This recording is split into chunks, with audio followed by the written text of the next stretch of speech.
Então eu continuo assim, tá?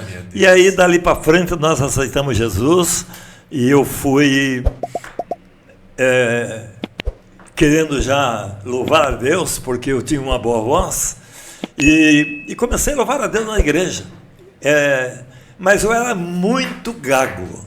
Gago, pastor? Muito gago Mesmo gago falando mesmo. tão bem hoje quanto o senhor fala? Só que o gago, quando canta, ele não gagueja. Eu nunca vi um gago Sim. gaguejar. Ele não gagueja, não. É verdade. Ele canta bem. E eu cantava muito bem, tinha uma voz muito boa, cantava, aprendi muitos hinos, comecei a cantar. Aí um dia eu cheguei para o meu pastor e disse assim: pastor, eu tenho um grande desejo no coração. Ele disse: qual é? Eu queria pregar o evangelho. E disse: por que você não prega? Eu disse: não prega porque eu sou muito gago, pastor. Eu não posso pregar o evangelho, eu sou muito gago. E realmente o senhor não conseguia, pastor? Tinha dificuldade em falar em público porque a gagueja... Se eu fosse chamar Dona Rosa, eu ficava no ró, até que explodia. Era assim. Era difícil mesmo, né? Eu era gago mesmo. Ele disse assim: o senhor, você já leu na Bíblia que Jesus curou um gago? Eu falei: não, eu era novo convertido, não tinha lido a Bíblia ainda, estava lendo aos poucos. Ele disse assim: Jesus curou um gago, e vai curar o segundo. Colocou as mãos sobre a minha cabeça, repreendeu a gagueira até hoje. Louvado seja Deus, ali o senhor presenciou um segundo milagre, pastor. Exatamente. Glória Exatamente. E a primeira rádio que eu iniciei com o programa radiofônico foi na Rádio Cacique. Olha, a antiga Rádio Cacique, pastor, antiga, muito conhecida, na verdade. Tinha uma audiência tremenda, irmãos, na Rádio Cacique. E aí, dali, eu não saí mais do rádio. Toda a igreja que eu comecei a pastorear, saí para a obra missionária. Já na cidade que eu chegava, já a primeira coisa que fazia era abrir um programa radiofônico. E estou aí, pregando até hoje. Aleluia. Sem nenhuma dificuldade.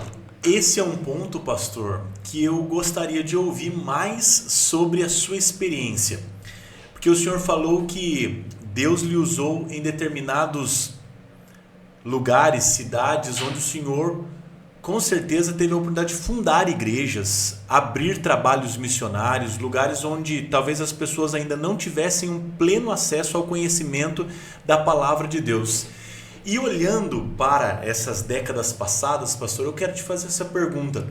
Qual foi o lugar, pastor, onde o senhor mais teve dificuldade de levar a palavra do Senhor? Teve algum campo missionário, pastor, onde o senhor se deparou com o poder das trevas mesmo, militando contra o ministério do senhor, pastor?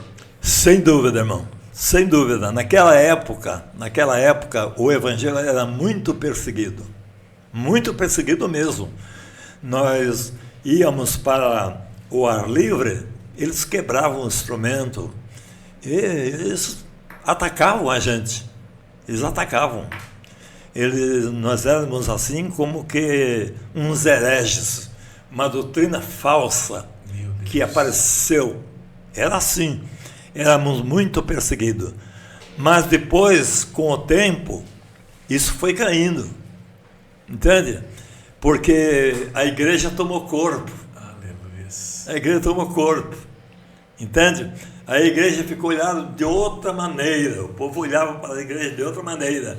Porque o número foi crescendo. Foi crescendo. Eu ia para a praça pública. Naquela época, não tinha microfone. Quando comecei, microfone assim para levar para a praça não tinha. Era uma corneta Delta, eu me lembro até hoje.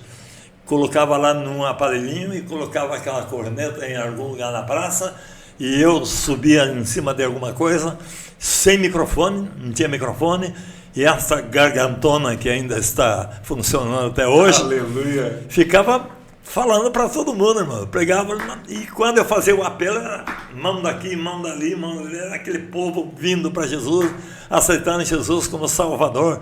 Então eu vou dizer uma coisa para o irmão, para o irmão diante de Deus.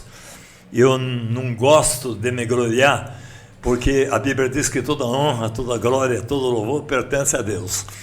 Mas se houver galardão, porque alguém ganhou alma para Jesus, eu tenho essa felicidade porque eu ganhei muitas almas para Jesus. Aleluia. E a Bíblia diz, né, pastor, que o homem que ganha almas, sábio é, Sábio né? sábio Glória a Deus. Há uma sabedoria no ministério do Senhor. E eu então, eu conheci 4 missionários. O Lloyd Nicholson, Delma Dickerson, Zonel Dickerson e Lenles Dickerson, 4 irmãos americanos. E eles vieram com pavilhões de lona enormes, lindos, sabe? Eu tive a oportunidade de conhecer eles. Eu fui em uma cruzada deles. Eu tive a oportunidade de conhecer. E aí ficamos conhecidos. E o tempo passou. E eu continuei fazendo a obra. E aí o pastor que era o meu pastor, disse assim para mim: o irmão vai sair como missionário. Aleluia. Eu trabalhava numa firma muito boa, essa pessoa vai sair e a igreja vai custear tudo para o irmão ir para a missão. Aqui no Brasil, mas era a missão. Aí o senhor vai para Apucarana, norte do Paraná. Aí eu fui, pedi a conta na firma, ele disse: eu vou ajudar com tudo que for preciso. E eu fui então para Apucarana. Que coragem, hein, pastor? Ousadia pela fé, né? Exatamente. Cheguei lá em Apucarana, a primeira coisa que eu fiz foi na rádio Difusora de Apucarana. Fui na rádio, entrei na rádio e tal, estava arrumado, entrei na rádio. O gerente da rádio perguntou se eu desejava alguma coisa. Falei assim: eu quero um horário na sua rádio. Eu quero um horário na sua rádio. E era muito caro esse investimento no passado, pastor? Ter um horário numa rádio já era caro, né? Já era caro, né? Não é como hoje, mas já era carinho, né? E ele disse assim: o senhor quer um horário na rádio para fazer o quê? Eu disse: eu quero pregar o evangelho. Ele disse assim: então eu não vou ceder esse horário para o senhor. Eu falei: por quê? Porque eu cedi aqui um horário para uns evangélicos que vieram aqui e começaram a atacar outras igrejas. E por isso eu resolvi não dar mais horário para pregar o evangelho. Falei: então o senhor vai me desculpar. Só que eu não vim aqui pedir um horário na sua rádio para atacar pessoas. Eu vim aqui pedir um horário para pregar o evangelho de Cristo. Aleluia. Fazer as pessoas entender que Jesus salva, cura, batiza com o Espírito Santo e leva para o céu. Aleluia. É isso que eu quero pregar. Tem horário na sua rádio? Aí ele olhou para mim e disse assim: tem. Olha que vou dar um horário para o senhor. E sabe que horário que ele me deu? 11 da manhã, das 11 ao meio-dia, horário nobre. Aí eu coloquei o programa Ecos do Calvário, que eu já tinha em Taubaté. Aí eu coloquei lá e fiquei, todas as igrejas que eu ia abrindo, ia colocando o programa Ecos do Calvário. E a audiência era muito forte, pastor? Muitas pessoas ouviam um apelo de salvação muito e procuravam forte. A Jesus através daquela mensagem pregada no rádio. Sim, e aí eu estava lá em Apucarana para alugar um prédio, lá um salão, para abrir a igreja. Só que aí chegou os americanos com uma tenda e começaram a anunciar: sábado, tal hora, tal, vamos inaugurar o pavilhão de Cristo aqui e tal.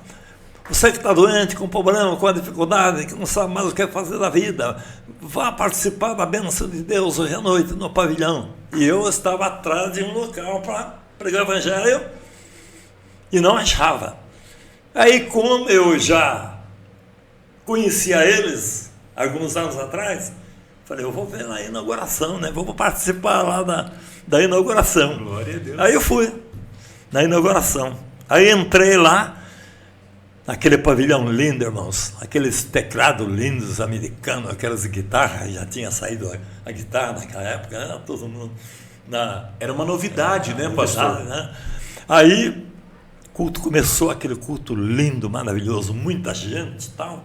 Eu fui bem arrumado e tal, eu sempre andava assim, vestido como missionário, como pastor, né?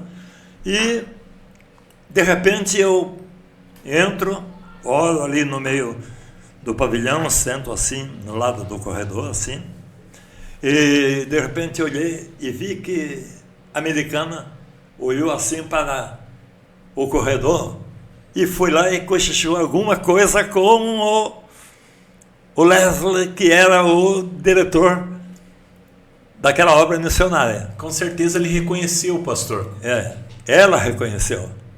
E então ele, quando parou o louvor, ele levantou e disse: está conosco nesta noite o missionário André Moreira Júnior. Aleluia! Nosso amigo, que alegria e tal. Aí fez bom, aí transcorreu o culto e ele disse: já que está conosco esta noite o pastor André Moreira Júnior, ele será o preletor nessa noite. Glória a Deus, pastor. E eu já estava com a mensagem, com tudo já na agulha, né? Que eu estava com aquela vontade de pregar, só estava pregando na rádio, mas na igreja não tinha aberto ainda, não tinha igreja. E aí preguei, foi uma bênção de Deus. Aí aconteceu o quê? Aconteceu que uns 15 dias depois ele disse: pastor André, vamos levar um pavilhão para Londrina, no Paraná, e o senhor vai ficar com esse pavilhão. Glória!